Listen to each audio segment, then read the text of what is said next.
Isang taong nagtago sa kulungan pa rin ang bagsak ni Kenneth Dong na sinasabing middleman ng 6.4 billion pesos shabu shipment na ipinuslit mula China noong 2017.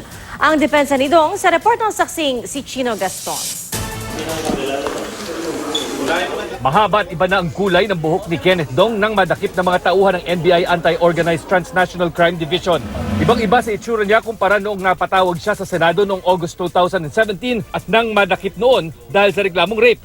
Inaresto si Dong sa isang bahay sa Katarungan Village sa Muntinlupa City bandang alas 2 ng hapon sa bisa ng arrest warrant mula sa Manila RTC Branch 46 na noong isang taong pa inisyu. Siya ang sinasabing middleman sa 6.4 billion peso shabu shipment mula China na nakalusot sa Bureau of Customs noong 2017. Ayon sa NBI, nagtangka pa raw tumakas si Dong ngunit napatigil ng paputukan ng mga NBI agent.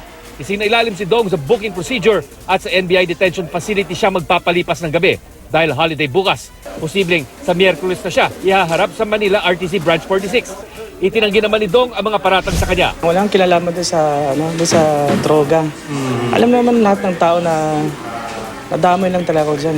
Sa mga pagdinig doon ng Senado, ibinunyag doon ni Senador Antonio Trillanes IV na malapit umano si Dong kay dating Davao Vice Mayor Paulo Pulong Duterte. May mga litrato pang ipinakita ang senador na magkasama si Dong at si Pulong. So sabi na you were close with any member of the family? Yeah, okay na yun. Basta nadamay lang ako. Sinusubukan pa ng GMA News na makuha ang panig ni Pulong. Pero ilang beses na niyang itinanggi ang mga aligasyong nag-uugnay sa kanya sa shabu smuggling. Maliban sa 6.4 billion pesos na puslit na shabu na nabisto sa isang warehouse sa Valenzuela noong 2017, mahigit 4 billion pesos na shabu naman ang nabisto ng customs na ipinuslit gamit ang magnetic lifters na sabat yan sa kargamento sa Manila International Container Port. Pero may nabisto ang PDEA na panibagong modus sa pagpuslit ng droga. May barko na darating doon sa high seas yan, high seas. And then may darating naman mga bangkang maliliit. Ilalagay doon, papunta sa Pampang.